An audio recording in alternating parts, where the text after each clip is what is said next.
to another Board Game Breakfast. This time we're coming to you from Niagara Falls, New York. Well, this past week I have been at the Gathering of Friends, which is a gaming convention where I've seen a lot of stuff coming out in 2016. Some of it I can talk about, some of it I can't. I'm pretty excited though, but hey, there's a whole lot more than that coming up. I'm going to be doing a question and answer time later today at 4 p.m. Eastern Time. So come back and I'll take some questions and answers then. If you missed our question and answers we did last week, we did a whole pile of Q&As with different designers and publishers. Go back and check those out. But for now, let's get to the news.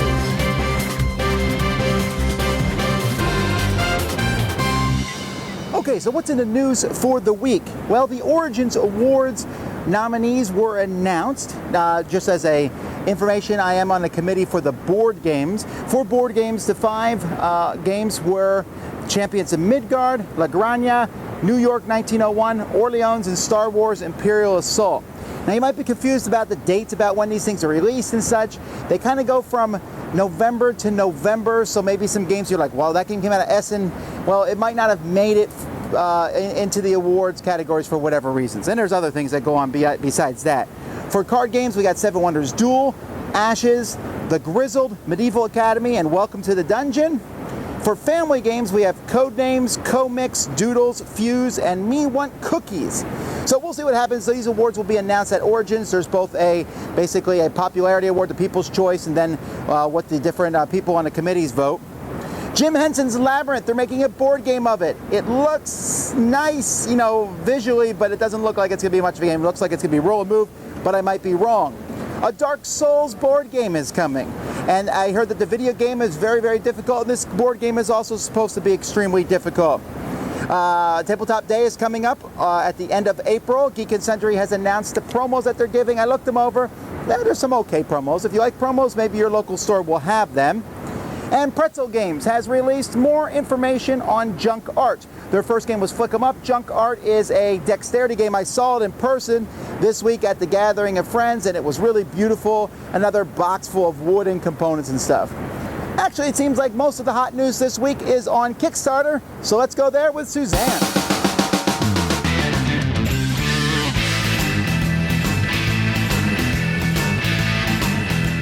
Happy breakfast, everybody!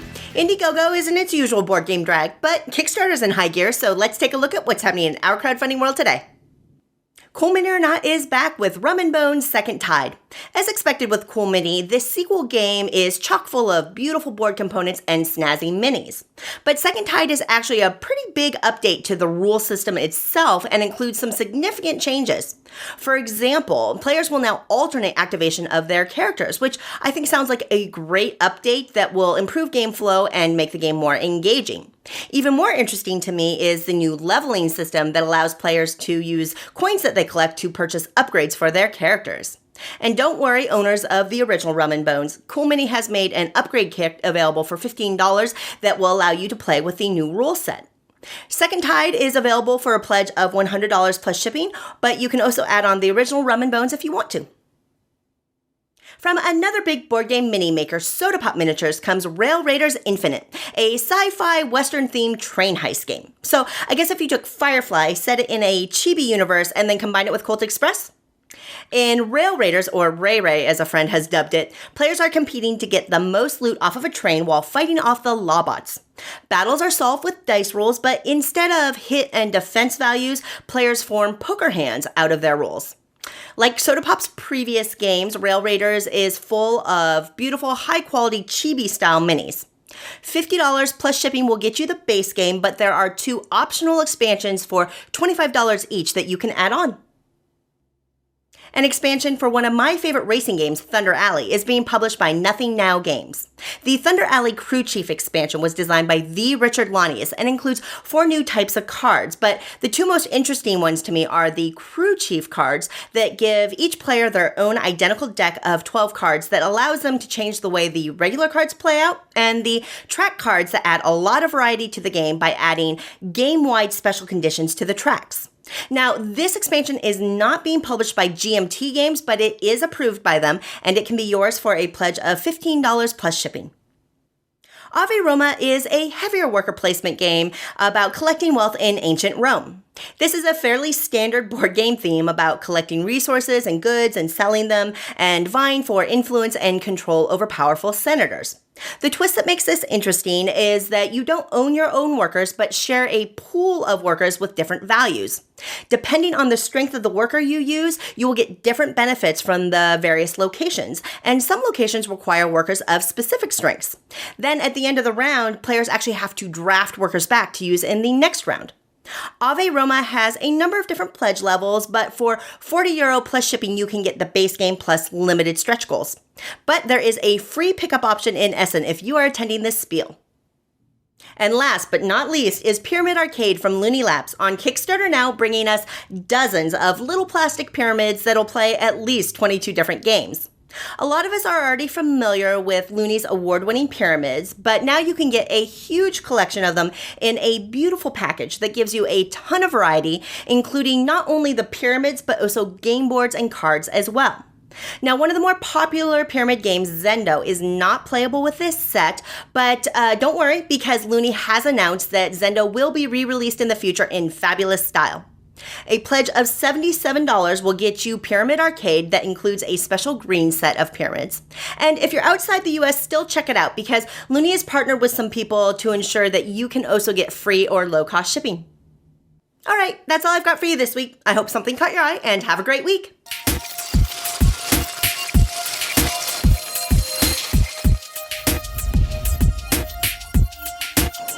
So, I was at my game store one day, the topic of Descent 2.0 came up and how it compared to the original. One of my friends, let's call him Darren, said, "Oh, Descent 2.0 is terrible. They totally nerfed the Overlord. He doesn't have a chance." And then, a couple minutes later, my friend Dan comes in. He hadn't quite heard the rest of the conversation, and he says, "Oh, Descent 2.0 is terrible. The Overlord is way overpowered." Now, opinions of a game are frequently shaped by our own experiences. And when we're in our groups, we can sort of discuss experiences with a few other people, right? Some people may say the Overlord is too strong, some people may say the Overlord is too weak. But in the modern day, the advantage we have with sort of crowdsourcing information is we can all share information and see what hundreds, nay, thousands of us think about a game. Because you can't really formulate an opinion until you have data. Data? Now, ideally, you have a large enough group of people you can ask about a game balance question so you can get a consensus, especially if you're going to start monkeying about with house rulings. You don't want to base your decision on just your own experiences. Whoever designed the game probably had a lot more people play test it over and over again than you have. If you're going to start making changes, you need more information. Fortunately, we have the internet, the great social equalizer of our time. The internet will find the solution to our problems, correct? The internet? Is that thing still around? For example, there was a poll once on Board Game Geek about the game Takedo, and it asked the question, which traveler in Takedo is the weakest, and which one is the strongest? The poll found that the worst, with about 20% of the vote, was Satsuki, the poor orphan. Sorry, Satsuki, not every orphan gets to be Batman. And that same poll found that the best traveler, with 20% of the vote, was Satsuki the orphan. So problem solved. Hey there, this is Mike with the Board Game Makeover. In this episode, I'm going to show you one of my most favorite games that I love playing called Room 25. This game is amazing. It's amazing because it's so easy to add rooms to this game, to change out the theme, to go in any direction you want. And I'm going to show you what I did and how I took Room 25 and I turned it into Room 49. Let me show you what I did. Room 25 was published in 2013 and is a movement programming game that uses a modular board set up in a 5x5 grid. This is a cooperative game where you must find Room 25, the supposed exit room. Room 25 involves pre-programming your moves, which include looking at an adjacent room, moving into an adjacent room, pushing another player into an adjacent room, and controlling the rooms by moving the entire row or column of rooms in a specific direction. There are safe rooms that do nothing to you, rooms that can help you, and rooms that can kill you right out of the game if you don't get out before it's too late. Introducing Room 49. This makeover adds 49 new rooms that will boggle the mind and test your true will to survive while bringing many hours of fun with new gameplay to an already excellent game. Can you slip out of the snake pit or avoid the main feature creature? Can you riddle your way through Gollum's fungi room? Or stay incredibly calm in the Incredible Hulk's Room of Serenity? Or pull the lever of life in the Courtesy Flush Bowl? Will you jump or drown in the giant Jello cup, or find your way down the stairway to nowhere? These are just a few new rooms that will exponentially increase the fun and excitement of room 25 by the square of 7 to room 49 and beyond. Well, I sure like room 25. It's a great game, it's a lot of fun, but it's one of the easiest games to give a makeover to and to add rooms to add a few extra rules to, and your game just keeps getting better and better and better. Thanks for watching Board Game Makeover. We will see you next time.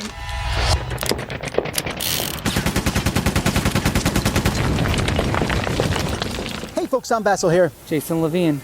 Today our question from Carl is, do we like semi-cooperative games? Or do we like, for example, in Marvel Legendary, the semi-co-op thing where it's co-op the whole game and at the end only one person wins because they have the most points of getting stuff?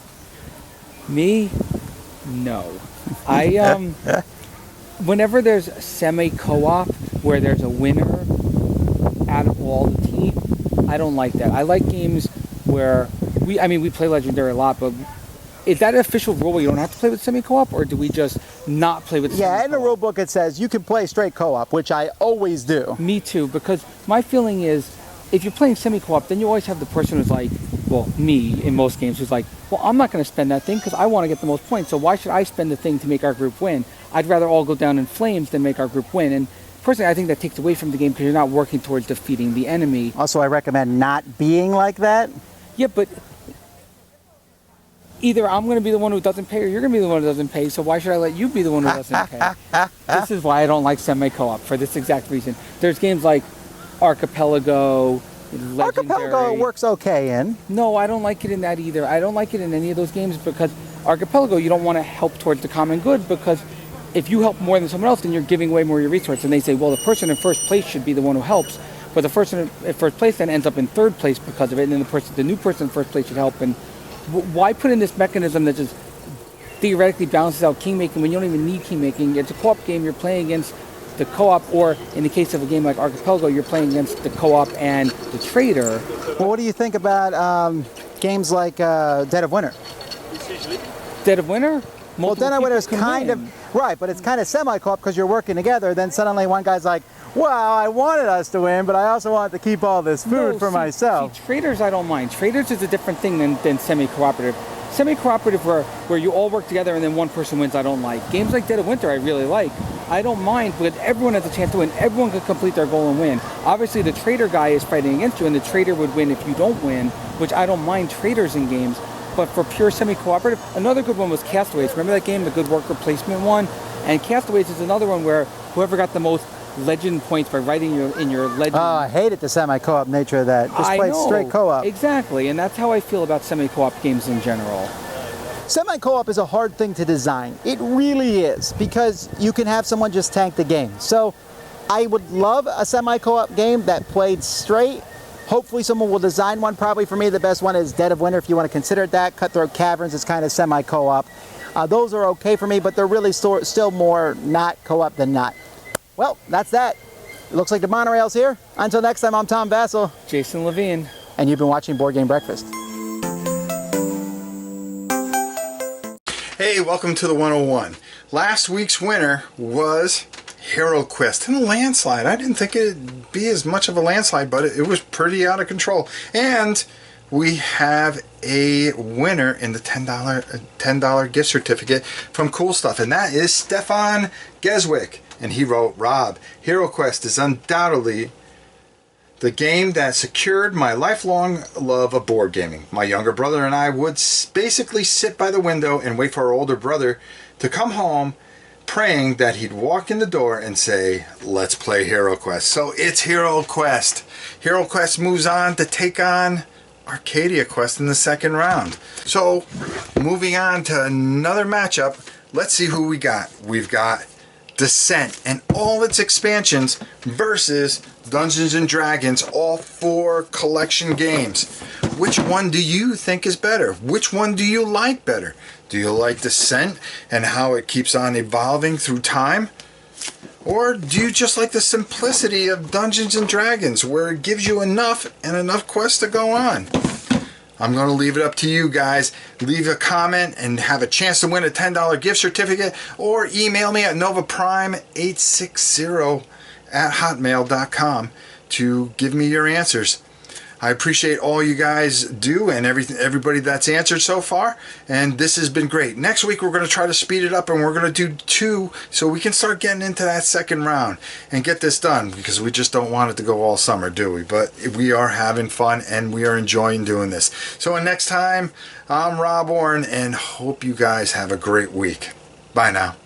Hello, my friends. I'm Professor Hans von Puppet. Today we'll be taking a look at a Euro-inspired area enclosure worker placement bluffing game, which is heavy on downtime, but still gateway-ish and fiddly. Hello. Bluffing in games. It's one of my more favorite things in games. Bluffing in games means that the game is designed for you to bluff. So it's okay to lie. It's okay to be sneaky and make agreements and not keeping those agreements. But it's not okay to cheat. That is a totally different thing. But bluffing is a great concept. So take this map, for instance, from no particular game at all. And we have these guys here, let's call them sparks, against these, canisters. And yeah, do you want to raid red here? And the canisters say, sure, I'll raid them. And then you reveal the orders and something entirely different happens. Yeah, sparks, they move in and take over the control of the black ones. And yeah, that's a great bluffing game. And another pure bluffing game is Skulls, where you just put down some simple pieces on the board and you announce how many you think you have or the others have. And yeah, you can bluff by betting on your own, even though you have a skull underneath. So bluffing where lying and deal breaking is done, it's a great concept in games, especially if done right. If done wrong though, be wary, because this can really ruin friendships actually. Okay, that's bluffing. Well, I hope that cleared things up for you. Until next time, have fun gaming.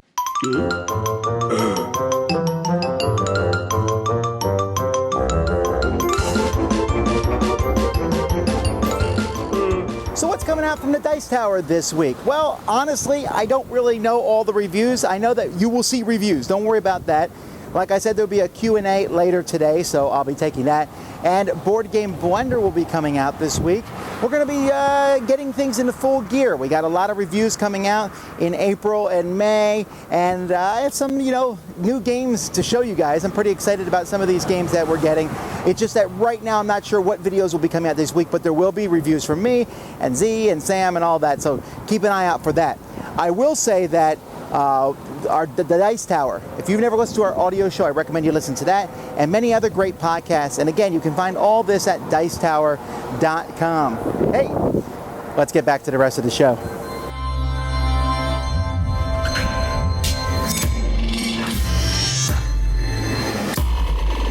Hey, Chaz Marler from Pair of Dice Paradise, here with a kind of an overview summary of a recent discussion that I had in a recent episode of The Metagame, the streaming Q&A type show that I do every week here on the Dice Tower's very own YouTube channel. Now, what made this interesting is the topic of this particular discussion was my list of the top 5 board game design elements. The most important things to get right when designing a board game. It really, really sparked my interest and became something that I wanted to go into in more detail. So, here we are. Now, what I'm wondering is if the Board Game Breakfast audience holds the same priorities in board game design as I do. So, let's start going through this list. And let's start with number 5. Number 5 on my list of board game design elements was the name of the game. The name is important. Not the most important thing, but it is important because it's often the very first impression that many people have with your game. Whether someone's browsing the shelves at their local game store, or online, or just in discussion with the other members of their game club or their fellow gamers, I think a game's name needs to be something that catches the attention and accurately describes the game and is easy to type into search engines. I'm looking at you, Xino Shift, that game with the name I can't spell ever. Continuing the list down to the fourth most important element in board game design is the components. And it surprised me actually how low on my list this was. But well-designed components can not only enhance the player's immersion into a game, but can even assist in the gameplay itself, providing visual cues or rules reminders. In the game Survive, Escape from Atlantis, there's different thicknesses for each of the land tiles, which helps to communicate the order in which those tiles are removed from the board. Now, it's just a visual cue, but the components themselves help instruct the players on how to play the game. So there's the first two items on my personal list of the top 5 most important board game design elements. So what I'm wondering, do you agree with my list so far? And what are your own top 5 board game design elements? What's most important to you when it comes to the design of a board game? Let me know in the comments below, and we'll continue with the remaining items on my list next time. Hello, Chappets. Would you like to see a fun family fun game fresh from France? This is fun! Soul from Ketchup Games. In Soul, players split into 2 teams, a team of adventurers and a team of conquistadors. They will then choose a few characters from the selection available. Each of these characters has movement points, fighting points and search points, as well as spaces for holding items they found and a special power. The 2 teams are searching for the idol of the sun god, which is hidden in one of the temples on an island in the Atlantic Ocean.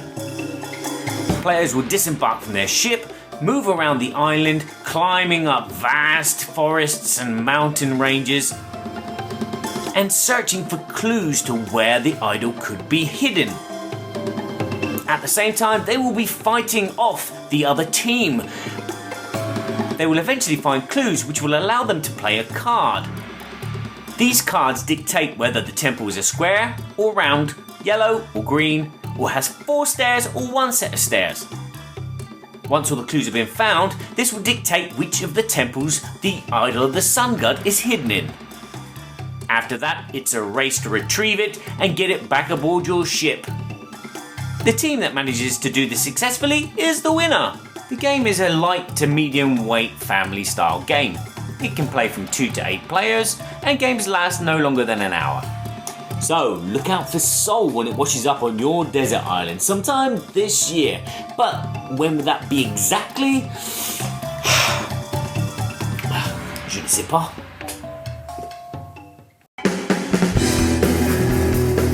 Hello Internet, welcome back to the Game Plan. I'm Andrew Cohn. So recently, I had my friend Chris, a non-gamer, come over. When he saw the games we had, he decided that he wanted to play one. He took out games like Lord of the Rings, Dungeon Quest, and Imperial Assault. When I saw he took out Imperial Assault, I said, well, I haven't played this Star Wars game yet, but I've played another Star Wars game, Star Wars Risk, which just so happens to be in my top 5 games of all time. Today, I'm going to go over my experiences playing this game with a non-gamer. So I chose to be the Rebels, and Chris chose to be the Dark Side. For the Rebels to win, they have to win the Battle of Endor, so the shield generators for the Death Star will be destroyed, and then they have to destroy the Death Star with the ship being in an adjacent spot. For the Dark Side to win, they have to knock out all of the Rebel ships, including the Millennium Falcon. So at the beginning of the game, Chris was able to knock out 3 of my fleet markers with the Death Star action, but Luke Skywalker was able to get Darth Vader down to low health, so he was able to redeem him, which gave me a great card bonus early on, and allowed me to knock out a bunch of his TIE fighters. In the middle of the game, I was making great progress in the Battle of Endor, but then Chris decided to put some stormtroopers out to prevent me from making great progress on it. Also, by this time, he was able to get Luke Skywalker down to low health, and eventually kill him to get a great bonus. And then also got the Millennium Falcon down to low health, destroyed that, and got even more cards, which allowed him to knock out a whole ton of ships, really putting me at a disadvantage. Eventually, I was able to win the Battle of Endor, and then destroy the shield generators, but by that time I was down to low ships, and even though I was able to knock out a few of his, I was at a real disadvantage. So here we are at the very end of the game. I'm down to my last 3 B-Wings, and he still has some TIE Fighters, and he has his Executor. On his turn, he rolls with the Executor, and is able to knock out one of my B-Wings, so I'm down to 2. Now I have to decide, do I want to keep the 2 ships together to try to get a better chance to knock out the Death Star if I even get there, or do I want to split them up to make him choose which direction he wants to go in? In the end, I decided to split them up, which allows him to knock out this one ship pretty easily, and I'm left to 1 B-Wing. Now it's just a game of cat and mouse. I moved there, has a chance to beat me, couldn't do it. I move here, now he decides to move it here, and then, when I move here, finally get a chance at the Death Star, fail. He gets the chance to knock me out, couldn't do it. One more chance to knock out the Death Star, I luckily get it, and I'm able to win the game. So obviously I love this game, and Chris seems like it too. It did take him a few turns to get the hang of things, but it ended up being a really close game in the end that came into the last couple die rolls. We had a great time, and since he was able to pick this game up, it means that most people my age might be able to pick it up. But it also has enough interesting decisions to the point where me, who's a little bit more of an experienced gamer, is able to have fun with it. So I give this game a big thumbs up. So check it out if you haven't already. This is Andrew Cohen, and this has been The Game Plan.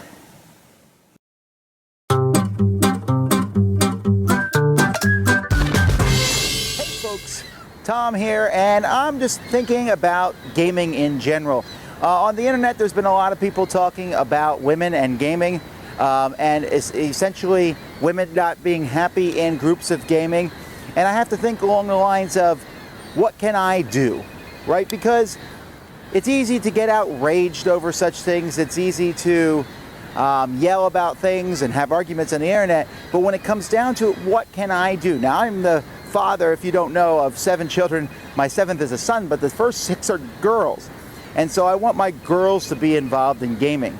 And I found that as the years have gone by, we've seen more and more women involved in gaming. We've seen more women at the different events that we go to. At the Dice Tower Con, there's a lot of women. And at the Dice Tower Cruise that's coming out later this year, the percentage of women is higher than any convention I've ever been to. But it's still not 50%, right? And why is that? And there's a lot of different reasons, and many is that men are chauvinistic towards it. So again, what can I personally do? Well, one, I can make my game groups, I can make my home a welcoming environment. I can make it a place where we are not chauvinistic. We do not say things that are idiotic. We shouldn't be saying those things, I think, anytime and any place, but I can make it a welcoming place. And if someone does do something where they are insulting women or being chauvinistic or sexist or so, then I need to stand up and say, hey, don't say stuff like that. Don't act like that, or you're not welcome because you're chasing away other people. So that's one way that I can be involved, and just also be more inviting and more polite. I try to be polite, respectful to everybody except let's see, Jason and Steve Bonacor and Z Garcia. But you know what I mean. Just to be polite and respectful in general to people. So that's one way that I can do it. And another way is to actively say, hey, what do you think about our game club? Is there ways that it could be improved, you know? And even in gaming itself, I get a lot of garbage when I talk about games where the females are just, you look at them and you look at the way they're dressed and it's like, yeah, sex sells. And sometimes we point that out in games, and sometimes we don't point it out maybe enough, and maybe we need to do more of that. In fact, I think game publishers especially, I make the call out to you guys, because this is something you can do in games. There's 2 major things, and one is not to over-sexualize females in games, because it's kind of ridiculous, especially like in a warrior game where the warrior's wearing full plate metal and the lady's coming out wearing a smile. That's kind of ridiculous, and what kind of image does it shout to my kids? But even more so than that is the playable characters. We were just playing a game the other day. It was a kids game, And my kids were like, oh yeah, let's play it. And there was one girl character and 3 boy characters. And they said, what? Why is there only 1 girl character? That doesn't make any sense. And I said, yeah, you're right, it doesn't. And I'm guilty of this as well. When we did Nothing Personal, we did mobsters, and it was like 90% male. And I said, well, historically, mobsters were male and stuff, but the game wasn't very historical at all. And I didn't think it was that big of a deal, but I think that's the point. The point is that I should be thinking about it, that I should think that it's a kind of a big deal. Because when my girls, they can play guys in games, but they like to identify with a character sometimes. And so it's not a difficult task, even if you do things like Ignacy did with Robinson Crusoe, where each character you can flip over, and there's a female on one side and a male on the other side. And that kind of is the best of both worlds. But it's something that we should be thinking about, because this hobby, when you include both genders, is going to be so much better. It's not a boys club, it's not a boys night out type thing. And if you notice on our channel here, we are trying to get more female presenters. I mean, I can't physically make people get involved, but we are inviting and saying, hey, bring this in, because we want to hear all different voices in the hobby. We want to have as many voices as possible. My daughter Melody's going to be starting a segment as time goes by, and I'm excited about these things. I'm excited to see where board gaming comes. But I also am not somebody who's also very delighted in talking about things in the abstract. And we argue over semantical things. We argue over things that just aren't that big of a deal. But when I say, hey, what can you personally do to change something? You're a game publisher, you're a game designer, you actually have the opportunity to effect change. You're a game club organizer, you're a game convention organizer, you have the opportunity to effect change. I know I have the opportunity to effect change, and I'm glad when people call me at it. A simple thing is this. Someone mentioned to me one time, they said, hey, when you talk about games and when you're doing a review of games and you give examples of games, all your examples are always guys. Because I'll say, and I take this card and Billy Bob does this, and I said, huh, you're right.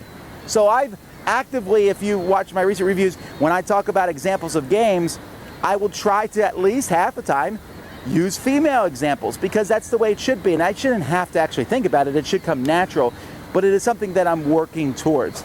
I don't understand all the problems that people have. I don't, because my life has been very blessed sometimes, but I can attempt to try, and I can attempt to effect change. Anyway, a lot of people ask me what I thought about the subject. I think that's what I could say is, what can I do? And we can move from there.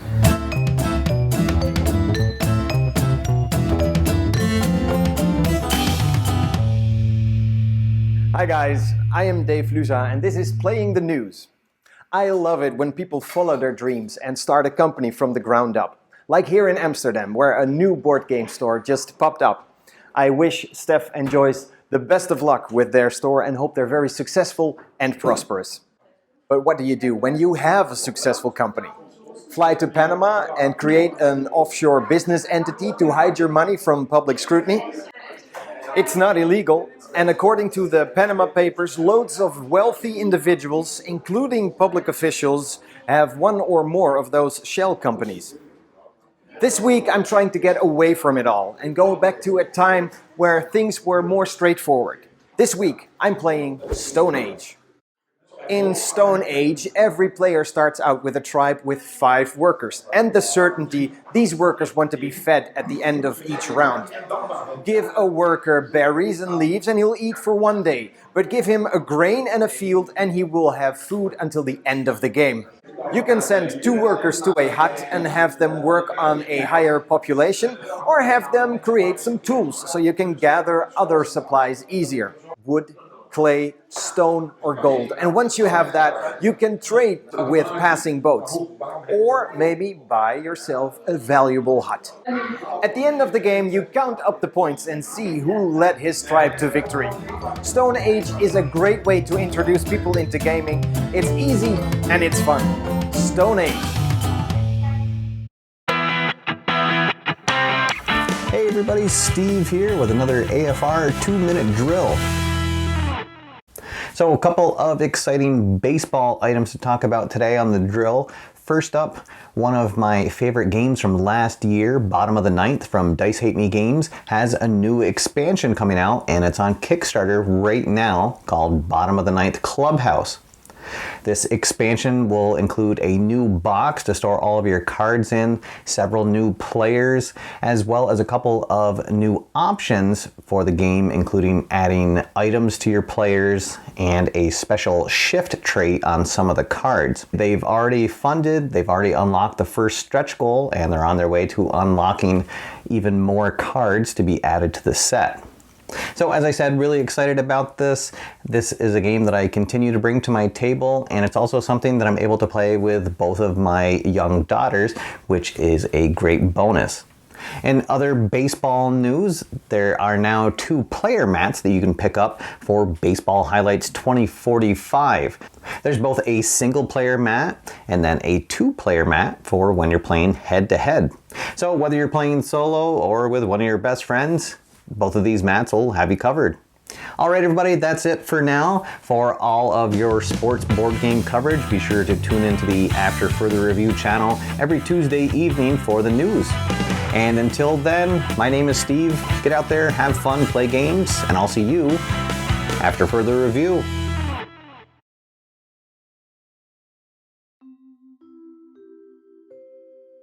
I'm Christina. And I'm Caitlin. And we are playing Jaipur! What are you selling? 3 silver. Wow. You're a jerk. I will sell 3 rubies. Gross. It's fun. You're collecting things, and I love collecting things. Here you go. There, take some silver. I don't want it. I think I'm just gonna buy the rest of the silver. Leather is worthless, but if I get 5 of them, I can get this super cool 5 chip that gives me 10 points. Oh, just 3. You giant poop. Yeah, but now it's worthless. That's why I think you're a giant poop. Wow. I would get like irrationally irritated when I would be collecting something like spices and then she would take them and I was just like, you don't need the spices. I know you don't need the spices. Just give me the spices. Before you do anything, I'll sell mine. Thwarted. I love it when you take camels because I get all this stuff. Take more camels. I don't want the camels. But eventually the camels you get a little... The camels are a means to an end. Camels on camels on camels. Can't look at my herd. What sound do camels make? But look at all your camels. There's so many freaking camels. And now I'll take my camels back. Oh my goodness. Camels.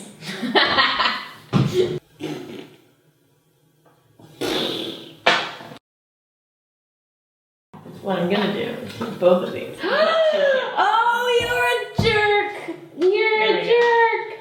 Right, well, I get the camel token. Yes, you do. 65. 72! Whoa! It's not the main course, for sure. It's a nice getting started game. I don't think it's something that I would get like really excited about. Like if someone was like, yo, you want to come over and play Jaipur? I'd be like, maybe. Sure, okay. It's a simple, fun game. I super like it. I would put this game on the shelf. It's, I feel like it's a staple game. It's like a nice neutral one, especially if you're playing with people who don't play a lot of games. The rules aren't super complicated, but you can have like a nice conversation while you're doing it because you're not super focused. You're kind of planning, but you can also talk to people. So I'd say it's a nice social game, and no one's going to flip a table playing Jaipur. All right, that was our game today. Check out our Kickstarter. We have a couple more weeks for our Kickstarter, and every bit helps. Thank you. See you next time.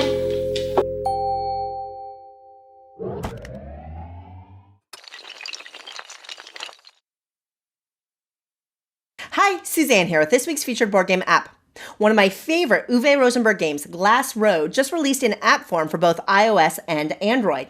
But as a game that relies on what Tom likes to call the Vizzini effect, how does it translate to the app world? Let's take a quick look. While it's one of Rosenberg's simpler games, Glassroad's rules are too complex to cover in this segment, but the two standout elements of the game are the resource wheels and card play. The resource wheels are tricky in a fun way to manage as the arms rotate as you gain and lose resources to generate brick and glass. The card play, in which you can leverage your opponent's actions if you're clever with the cards you choose, that's incredibly fun in person too. The app, developed by Smart and Smarty, is a solid implementation with most of my app must-have features. The tutorial is decent, but there's enough complexity in the game that it may not be good enough to learn the game from it. Overall, they've done a good job cramming all the game elements into that limited screen real estate, but you will need to click around a lot in order to take in all the info like opponents' resources as you play. But once you understand the iconography and the UI, the gameplay is easier than you think. But the app runs pretty slowly, even on the fast speed, and it feels a bit clunky overall. And to no fault of the developer, I feel like something is lost in the card selection part of the game against an AI. Where Glassroad really shines is in the solo mode. It's a clever way to play the game, it flows more quickly, and it resolves that lackluster card play against the AI. I love playing this app in solo mode, and I feel like that's worth the price alone.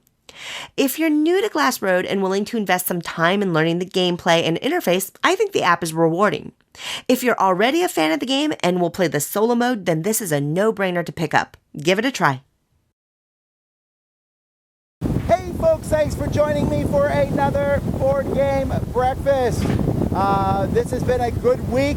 I got a lot of games played. I'm really excited to talk about all the new stuff that we've seen.